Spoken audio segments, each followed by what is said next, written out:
Hi, my name is Jon Galloway. I'm a PM on the .NET community team. I focus on a few things, including .NET developer experience on a Mac, Visual Studio for Mac, and I also work on our virtual events, things like .NET Conf, and our streaming events, which includes our .NET Community Stand-Up. So maybe you've watched some of those. We stream now every Tuesday, Wednesday, and Thursday. And if you're on, pop in and say hi. So one of the things I actually learned hosting a .NET Community Stand-Up earlier this year was about Project Tye. And today I'm going to be talking to you about how to simplify microservices development using Project Tye. So in order to understand what we're simplifying and why we're even getting into all this, we need to talk a little bit about what microservices are and why we care. So microservices have evolved from the previous monolithic applications. And earlier we had traditional monolithic apps where everything was deployed together. So all parts of an application were one atomic unit. And so when we deployed them out to the servers, each server got the entire application. And that kind of ties us down in some ways. If we need to scale, we need to buy another server. If we need to do a small deployment, well, we need to redeploy the entire application. So over time, we've moved to microservices. With microservices, we break our application apart into independent parts that can function separately. And that gives us a lot more flexibility from IT all the way up to our business practices. So one of the key things that makes this viable is the use of containers. And containers are a very lightweight evolution of a virtual machine. So in a virtual machine, we have the entire guest operating system is virtualized. So that includes the entire operating system. We have virtual resources.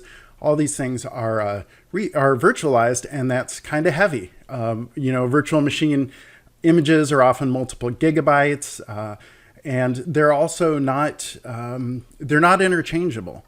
A virtual machine includes the operating system, and so something that runs on one virtual machine might not run on another one. So over time, we've moved to containers.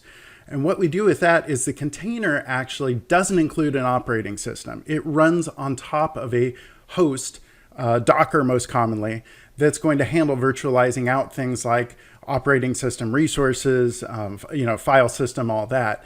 And so because of that, our containers are very small, lightweight. They're also interchangeable. So if we write containers that fit standard specifications, we can swap them around between all our different servers. So if we look at how that's helped us out, we used to have maybe several different virtual machines, and some were more utilized than others. And when we move to containers, now we're able to swap those around. So you'll see we've got two partly utilized servers. We can put our containers over to another one. This can be automated as well. And then we can decommission that virtual machine. So we're able to much more efficiently utilize our IT resources. The IT flexibility and efficiency is nice, but the real advantage of microservices is the business impact. First of all, we can ship each service as soon as it's ready without waiting for the entire application to deploy together. That means we can ship more value to our customers. We can ship bug fixes and new features as soon as those things are ready.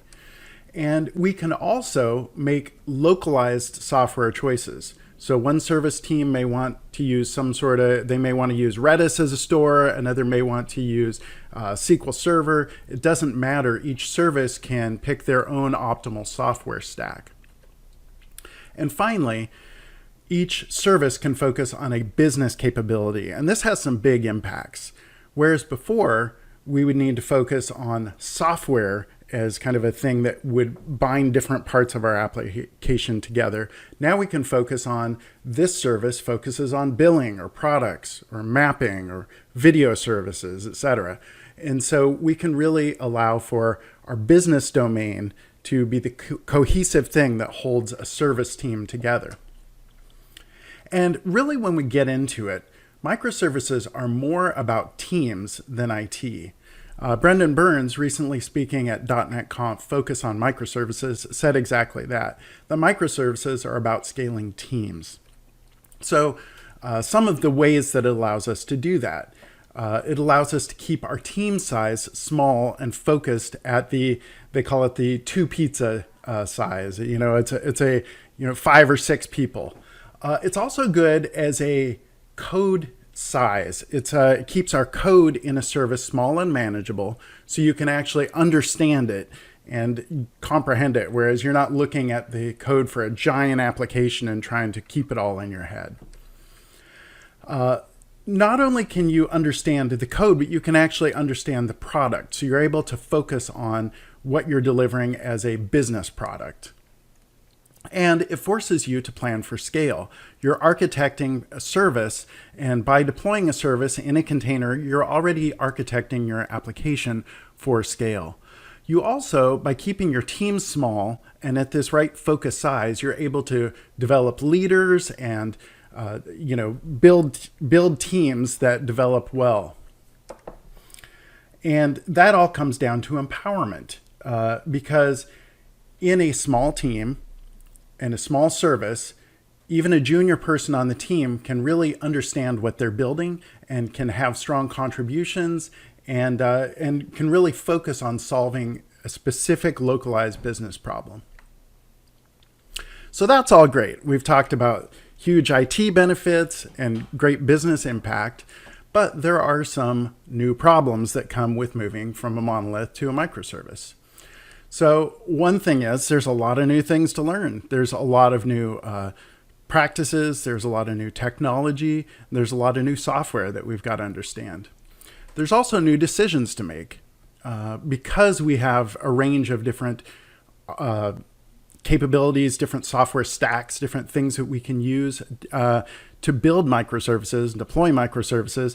We need to figure those out. And that actually has 2 impacts. One is when we're starting to build a new application, before we can even start writing our code, we've got to understand the problem space, and we've got to learn a bunch of new software that we didn't know about before.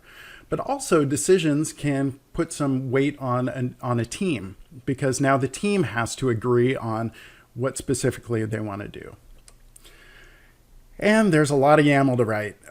So most microservice development is done using declarative YAML files, which are going to control how Docker and Kubernetes and all our machinery operate. So let's look at that a little bit. So first of all, Docker. We've got to understand our Docker concepts. We've also got to write our Docker files. So here's some of that YAML, and this is how we're defining how one specific Docker instance works. Then Docker is great. That defines our containers, but our containers actually have to be orchestrated. So we need to have a way to deploy them all together. We need to have a way for them to talk to each other. We need to have a way to detect when a container is not functioning and to replace it. We need to have ways to orchestrate scaling up, scaling down, etc. And Kubernetes is kind of won out as the most popular way of doing that. It's very powerful, but it's also a bit complicated. You've got to understand nodes, and the nodes can run kubelets and k-proxies, and you've got to understand the API. You've got your managers, you've got your control plane, you've got your backing store with etcd that's holding your configuration, and there's just a lot of moving parts that you've got to understand. Again, in some ways, you've got to really start digging into this right as you're starting on your application in order to architect it. And there's all that YAML. And if we saw some YAML with Docker, we're seeing a lot more here. There's just tons of YAML that you need to configure for all your different services and for all your different components. So then you say, well, Docker's kind of simpler, and maybe I'm building my things with Docker. Can I use my Docker files to generate some Kubernetes? And sure you can. You can use Compose. So that's great, but it's another thing you need to get. And then as you're developing, now things are a little slower because you've got to keep redeploying. You're building stuff, but in order to see how it all functions together, you've got to keep rebuilding your containers and redeploying them out to Kubernetes. So then there are things like Scaffold, and Scaffold is a file watcher that's going to see when you've changed your source files and redeploy them out.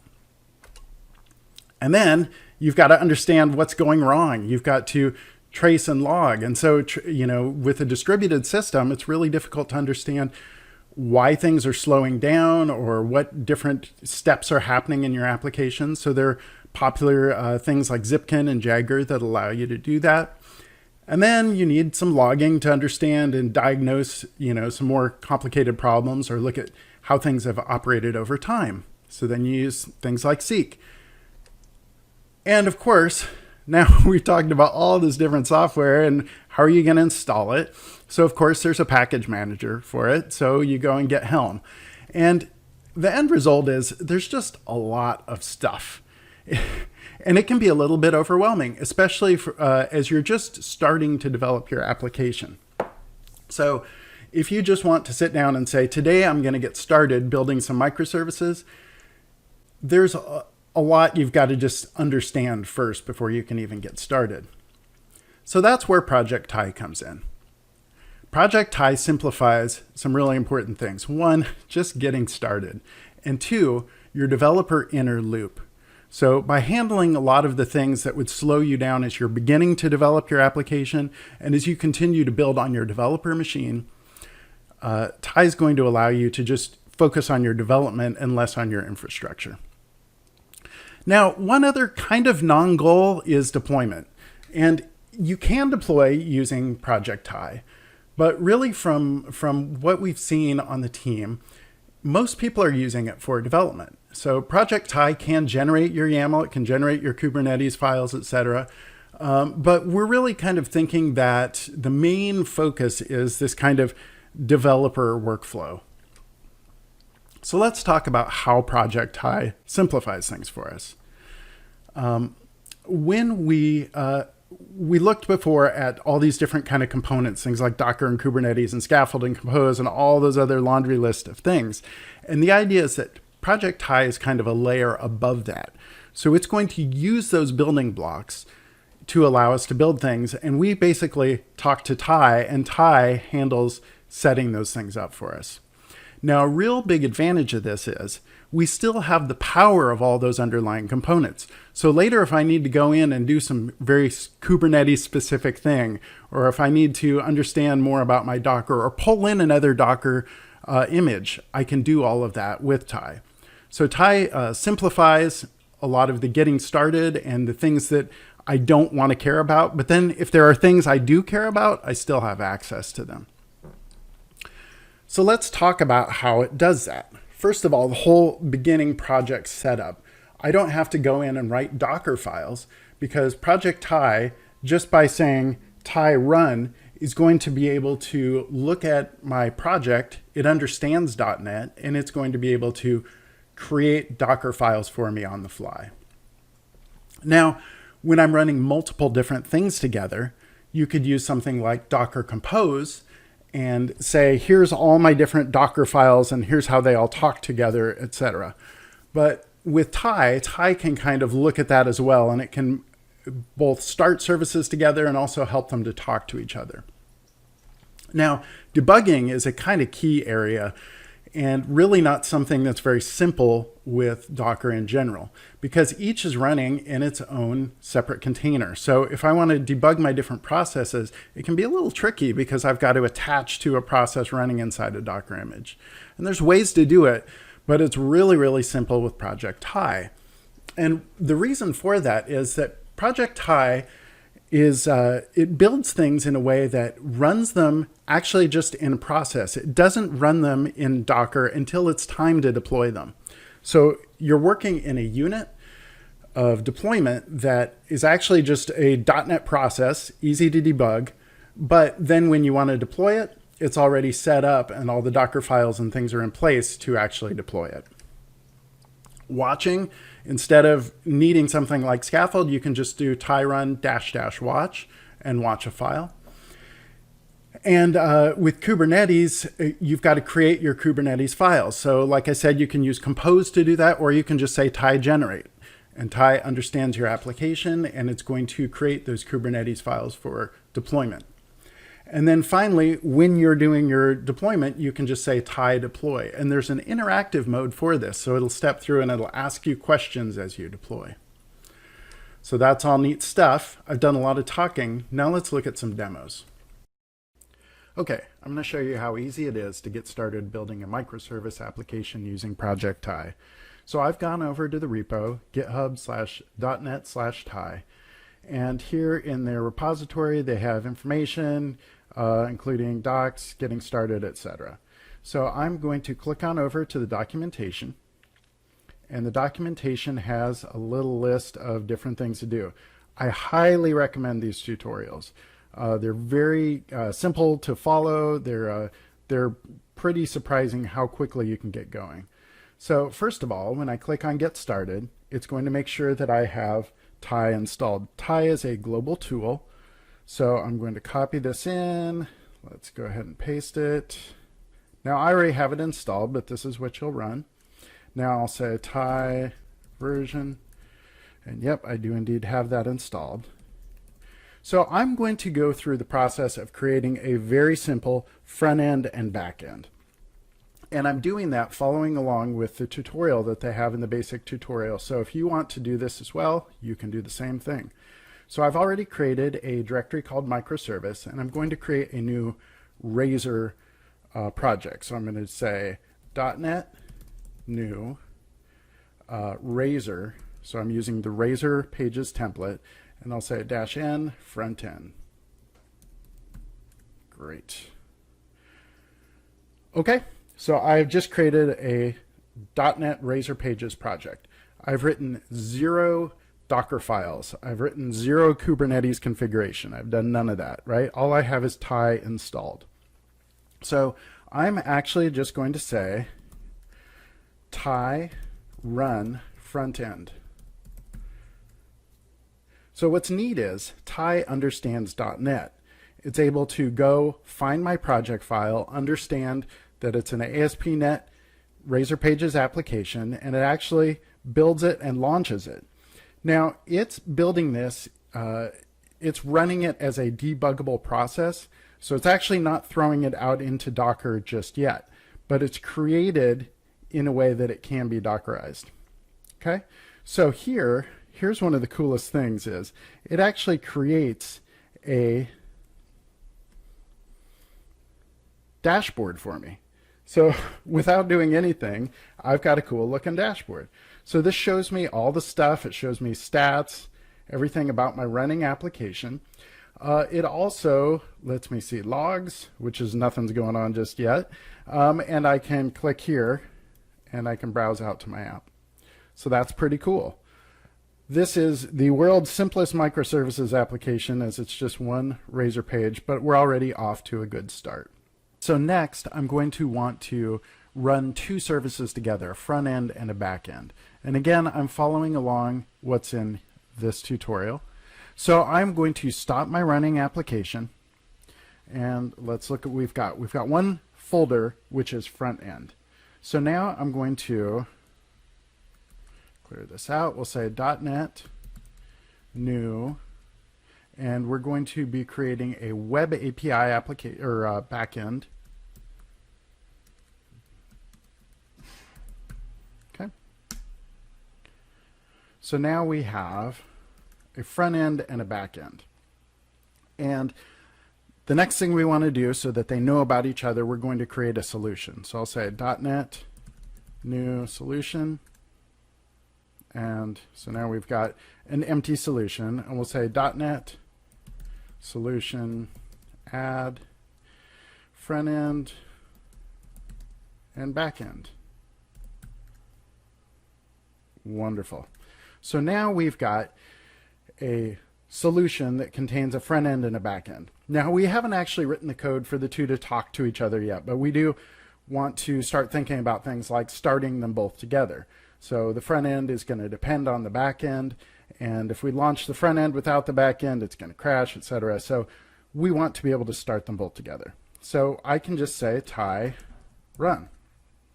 So what's cool is, again, because Tye understands .NET, it looks at the solution, it sees the front end and the back end, it figures out, all the cool stuff, the different ports and everything to launch them on. And again, I've got my cool dashboard. So I can go over here.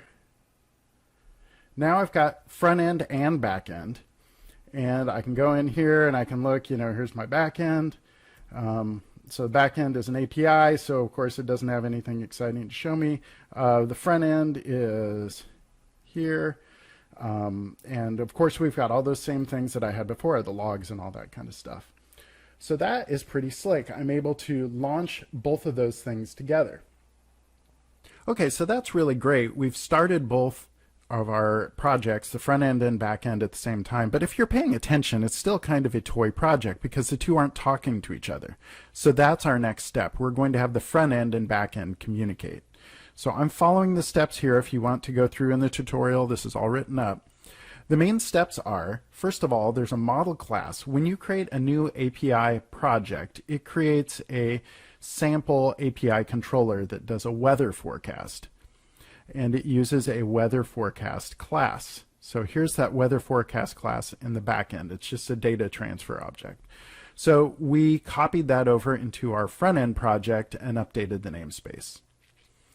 Then we have an API client in the front end. So here's our weather client, and it's using an HTTP client to call into the back end. So it's going to call get async on that weather forecast controller, and we're going to write that information out to the screen. Now the important thing is the front end needs to know the URI for the back end. So how do we do that? Here we're calling, when we set up the HTTP client, we're calling configuration get service URI. Now that get service URI is actually an extension method that I brought in by using a Project Tye, Microsoft Tye extensions configuration. So that adds an extension method that's going to be able to find that get service URI. So the question is, what's actually going on? How is Project Tye communicating this between the front and the back end? And the cool thing here is, when Project Tye publishes our applications, it also creates environment variables. So it creates environment variables for each of them. So the service URI for the back end is available as an environment variable. And then it's able to read that in the front end. So there's no other configuration going on. I don't have to go into my app config or do any other setup. I just need to say configuration get service URI, and it's able to read that. So now the rest of it's pretty straightforward. In my index page, I add in a property for my forecasts, and I update my onGet to call in using that HTTP client get weather async. And then I update my index page to just write out that information. So that's really all there is to it. Okay, so let's run this using Project Tye. I'm using the integrated terminal inside of Visual Studio for Mac, so I'll say Tye run. So it's going to go discover and launch those again, just as it did before. And hopefully I'll see those both available inside my dashboard.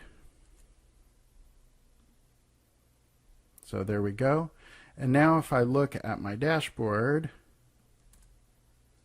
there we go. So we have our weather service. And so the front end is calling into the back end, and it was able to discover the back end service URI because Project Tye made that available. So next on our list is debugging, and that's a really nice feature that Tye makes super simple. So I'm going to go in here on my back end application, and I'm going to set a few breakpoints. Now you'll notice we didn't run this project in debug from Visual Studio for Mac. We actually launched it from the terminal using Tye. And that's because we're allowing Tye to orchestrate spinning everything up. And it's managing a lot of stuff that's beyond the scope. It could actually even be spinning up Docker containers using Java or whatever else, right? So Tye is launching our application, but we can still attach to it. So I'm going to go in here and do attach to process, and I'll say backend, and we'll pick this one out here, and we'll say attach. And now our backend's got our breakpoints running. We're attached to the process. I'm refreshing the front end, and it's going to hit those breakpoints, and we'll just step over, and we can see here's our weather forecast. So here's all our data, here's our results, right? So we can go in here and we can see all the information. And so this is really handy for being able to debug our application, which is pretty hard to do with a lot of microservice apps. And one additional thing I want to point out with that is there is a --debug switch that you can use in .NET or in Tye Run, but you don't need to use that in order to debug. That is only necessary if you're going to debug startup. So what use that for is if there's some startup code, you'll use Tye Run --debug, and what happens there is it actually waits on start to allow you to attach a debugger. But in this case, I was debugging something in a service. I was able to just set a breakpoint and attach to the process. So that --debug is there, but you don't often need to use it. Okay, so now it's time to actually deploy our application. And at this point, we're actually going to need to install some software. And if you think about it, we've been able to develop a microservice application with a front end and a back end, test it, debug it, all sorts of things, without having to install a bunch of software, which is actually kind of part of the idea of Project Tye, to allow us to do that without having to install all the software up front. But now to deploy it out to Kubernetes, we actually do need to install some software. So first of all, we need Docker installed. I've got Docker running, and I've also got the Docker dashboard going so I can test that out. I need a container registry. In my case, I'm using Docker Hub. You can use Azure Container Registry. Docker Hub is pretty super simple to get going. You can create a free account and start deploying stuff out there. It's kind of like the GitHub of Docker images. And then you need a Kubernetes cluster. So when I first did this, I thought, oh, I'll just set up Azure Kubernetes Service. That'll be super simple. And it's not super simple. That's really kind of where you would deploy your production application, and it does take some steps to get it set up. One other important pointer is make sure that you deprovision it when you're done running it, because you can actually spend some money there if you leave it running. So the absolute super simplest one that I've been using is Minikube. So Minikube runs locally, it's free, it can run on Windows, Mac, and Linux, and it can run against Docker as a backend. So it's running all these services and things in Docker, and it works pretty smooth and simple. So now that we've got all that stuff set up, we can do Tye deploy interactive. So here we go. I've got, in this terminal window, I've got Minikube running. So that's the Kubernetes cluster on my local machine that's running. And then I'm going to do Tye deploy interactive. And interactive is going to ask me questions. If I wanted to run this later in the future, I've got this all figured out. I can also use a YAML file, tye.yaml, to provide the answers to these questions. So I'll say, so this is my Docker Hub name.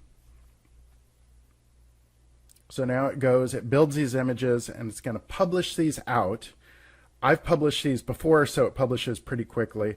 The first time publish can take a little bit. Because these are actual full images, and so those can be, let me see, how big are those?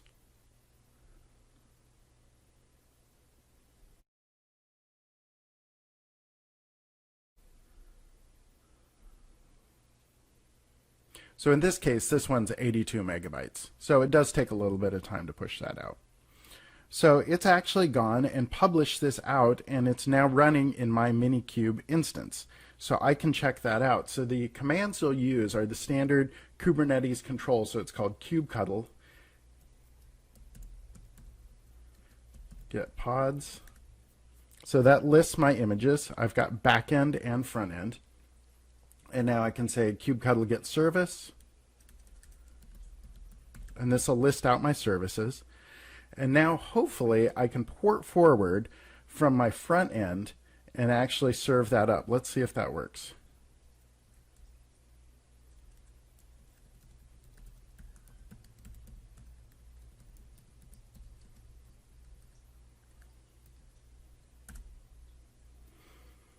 Okay, so now I should be able to browse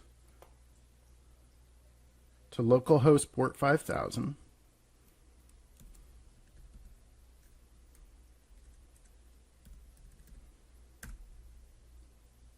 And there we go. So we have our application. This is actually the same thing we saw a while ago when this was running locally. Now this is running in Kubernetes. So this is hosted in Kubernetes running on my machine, and it was pulled down from Docker Hub. So what's nice with this is those images are published, and I could then deploy this out also to another Kubernetes cluster. Now, one other thing with this is we've been doing all this development without writing any YAML at all. But that doesn't mean we don't have access to the YAML and to deeper configuration. So I can actually go in and I can say Tye init. So here, let's look in our directory. We've got just our microservice front end and back end. I can say Tye init. Oops. Tye init. Okay, so now what that does is it creates this tye.yaml file. And as you can see, there's not much in Tye YAML. It's just a few lines here. So this gives the name and the services, and here it's pointing at projects, front end and back end. And as we'll see later, we can use this also to point at other things. It can point at Docker files. It can go into a lot of deeper things as far as provisioning, how many replicas we want running, etc. So one important final step here is if you are running somewhere where you need to, where you're actually paying for resources, you can also do Tye undeploy and it'll pull those instances back down. Okay, so now that we've covered the basics, let's look at some more advanced usage. And we're going to go through these pretty quick because we're short on time. So first of all, service discovery. And I talked to you about the service discovery basics of exposing things as environment variables. There's actually full documentation on this that goes into this in more depth. So service discovery is a really important part of Project Tye and microservices in general. And so you'll want to dig into this. This describes how the different connection strings and things are made available. It talks about how you can configure them in your Tye YAML.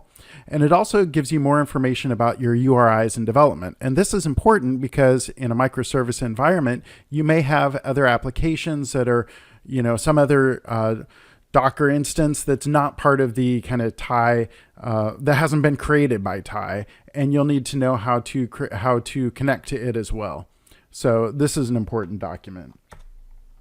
Next, we'll talk about Azure Functions. And the real thing to know about Azure Functions is there is support for Azure Functions in development. There's not a full thing for deployment yet. So in order to find that, you'll go into recipes, and there is an Azure Functions recipe. And so this talks about how to develop locally. An important thing to know is when you're developing Azure Functions locally, especially on Mac or Linux, you'll need to use Azurite, and Azurite is a storage emulator, and you'll need to use that in order to run functions locally in development. All right, next up, let's go to deploying with GitHub Actions. So here's a really kind of interesting and fun scenario is the idea of actually deploying using GitHub Actions. And the idea here is because we're able to execute things, like you can actually install the Tye container in your GitHub Actions, and then you can execute things and do build steps. So here you'll see this is a cool example walking through that, and that shows how we're doing things like .NET tool install. So we install the Microsoft Tye extensions, and then go through and actually do our build and deployment using Tye from a GitHub action. So that's just a neat thing to know about. Okay, so now we move to some of the last demos I'm going to show you, and I'm going to do those pretty quickly. And the main thing I want you to pick up from this is just that they're available. You don't need to really worry about how I'm doing things. It's all here in the docs. If you go into the Project Tye docs, there's a recipes section. And the recipes section has a bunch of really cool additional deeper features. So one of the things that I really love about Project Tye is extensions. And there's all kinds of extensions for things like distributed tracing and logging and all sorts of things. So I'm going to go over into this application. This is a front-end, back-end, exactly what we've looked at before. It's showing a little bit of different information, but the same sort of idea. And there's one line of code that needs to be added into the program startup. And this is to set the activity default ID format to W3C. And this activity format is a distributed tracing open standard. So we need to configure that. So now I'm going to go into my Tye YAML. And this is the exact Tye YAML you'll get when you do Tye init. So there's nothing set up there other than the name and the different projects that are associated. So I'm going to also use some extensions. So I'm going to say extension. And then I'm going to, first of all, I'm going to add in a new one called name Zipkin. So Zipkin is a distributed tracing system. Now, while I'm here, to save time, I'm also going to use a different one, and this is called Seek. And Seek is a logging system. It's an open source logging system that works across a lot of different things in the Kubernetes ecosystem. Okay, so let's do that one as well. We'll say name. And for this one, we also need to give it a log path. So this is where it's going to log to. Great. Okay, so we've configured two new extensions. Let's start this up. So Tye run. So this is going to spin up the normal standard thing. It's going to run those two .NET applications. It's also doing a really cool thing. Interesting. It's doing a cool thing where it's pulling in Seek and Zipkin as Docker images. So those and there's a lot of other things that are available just as Docker images. They're kind of utilities, dashboards, all sorts of different things in the ecosystem that you can use. And so here, let's go and check out our dashboard. Great. So we have our front end and our back end.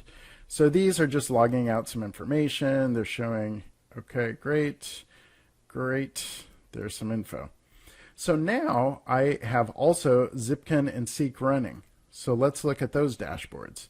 First of all, Zipkin. So we can go into Zipkin and we can say, okay, here's a front end. Let's show this one. So the front end made a call into the back end. We can show additional stuff. You can, of course, do quite a bit more with this, but it's pretty nice to be able to go through and see a distributed trace. Obviously, for a more complex application that's doing quite a bit of stuff, this would be really useful for diagnosing which parts are running slow or failing, etc. So now let's look at our logs. So this is our log dashboard.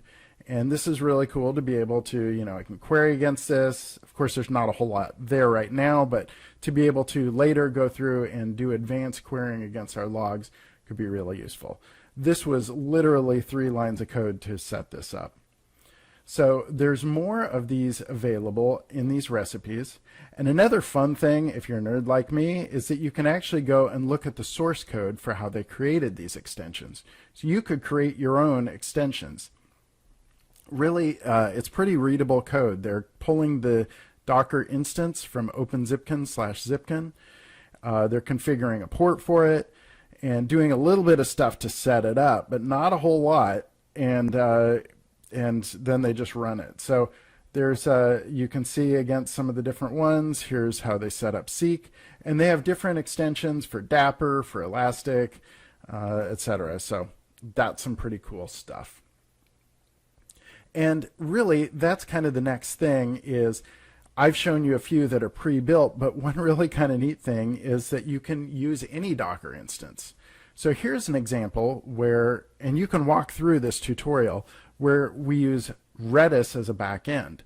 So here we've got our standard front end and back end, but now we've also got Redis Docker image that's pulled in. So we give it the Redis name, we configure the Redis connection string, etc. And that's enough to be able to instantiate Redis.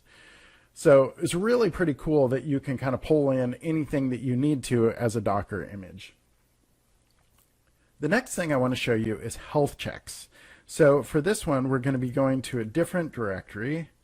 This is also in the samples, and let's do this. Let's do open folder. Let's go over to liveliness and readiness. So this is using the liveliness and readiness.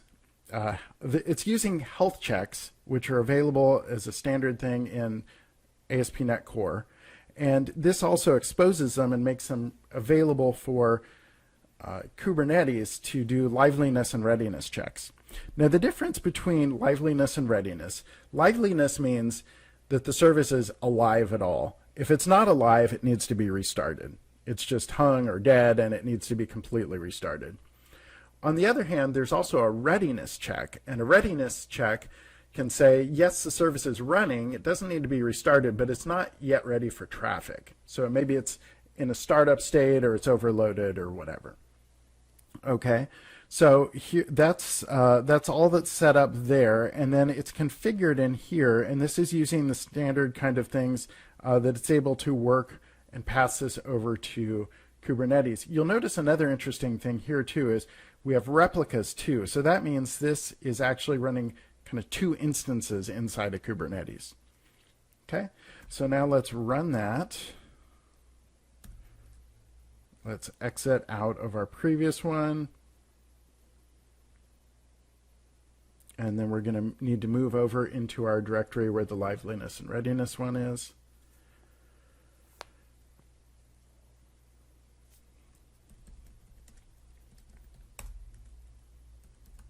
Okay, Tye run. So the main thing that you'll see here is that it's logged out. So in the actual Tye startup, you're going to see as these applications start, they move into a healthy state and into a ready state. Healthy means that they're alive, but they became healthy before they became ready. So they were healthy, and then they passed the readiness check, and they're ready to actually receive traffic. And so then we could go in and kill them, and Kubernetes would go and restart those instances, etc. So the last thing I want to show you here is the Visual Studio Code extension. And this one's a little bit mean because I'm showing this to you, but it's not yet available. So I'm showing you kind of an internal build of it. But it is pretty slick.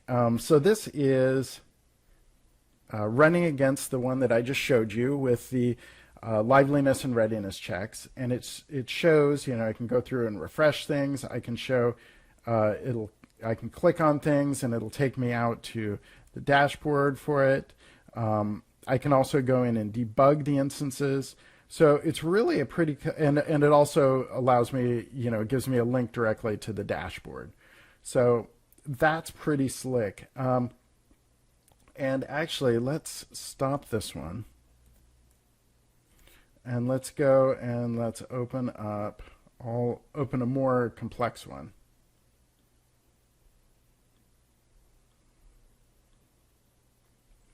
So here I'm going to open up this voting one, which is a fun sample. This uses a lot of different stuff. This uses Redis and a bunch of different things. Now you'll notice here that the application is not running yet. So if I do Tye run, so it actually needs to run the application, and once it does, then the Visual Studio Code extension is able to connect. And you can actually see flying by in the logs that the APIs that it connects to in order to read the information. So here we see we've got our instances running, our microservices. We also have Redis running. We have Postgres. And so this is pretty slick. We can go in and we can see here's logs for Postgres as it starts up. Here's our logs for Redis, and you can go in and, you know, connect. For .NET instances, we can go and debug them, etc. So this is something that's being developed and will be released pretty soon. Okay, so now let's wrap up with some frequently asked questions. First of all, when's it going to be ready? So it's still classified as an experiment, and so the official word is it may not be until .NET 6. However, since it's mostly used as a development time tool, there's no reason why you can't use this today to develop your applications. You're still deploying Docker instances onto Kubernetes, and so there's no real production thing that you're deploying unless you're using like the GitHub Actions. So I'd say go ahead and start trying it out. Okay, next, how does this compare with Docker Compose? So Docker Compose is great. However, it requires you to Dockerize things right at the beginning, and it's very Docker focused. So a nice thing about Project Tye is that it understands .NET solutions and projects, and it's able to figure out all your things for you from a .NET application point of view. That being said, the team is looking at working more towards parity or deeper integration with Docker Compose going forward. And then there's other questions about how it compares with things like Dapper, Service Fabric, or other, larger things. And the real idea here is that it's not an orchestrator. It's more something that sits on top of it. So it's more agnostic to those sorts of things. So for instance, there's there's a recipe that walks you through using Dapper with Project Tye. So really the kind of service orchestration stuff is a separate concern. All right, what's next for you? First of all, I recommend going through the docs. I just walked you through a lot of the tutorials. They're pretty easy to do and actually pretty fun. You'll be surprised how quickly you can get started. Secondly, take the survey. The team is really interested in your feedback as they're finishing up building Project Tye. So let them know how you'd like to use it, and they'll be happy to reach out to you and find out more about real-world examples of what you would like to build with Project Tye. And finally, there's been some great content recently. There was a .NET Conf focus on microservices, and then just at .NET Conf this November, we had some great sessions on Project Tye. There was this one here from the team developing and deploying microservices with Tye. There was also one with Jon Galloway that I mentioned earlier that I highly recommend. And there is on the .NET website, there's an entire microservices on .NET, and that walks you through a lot of things, including some getting started, architecture guidance, and more. And that's all the time I have. Thanks a bunch. I hope you have a great rest of your day here at India Azure Community Conference, and have a great time.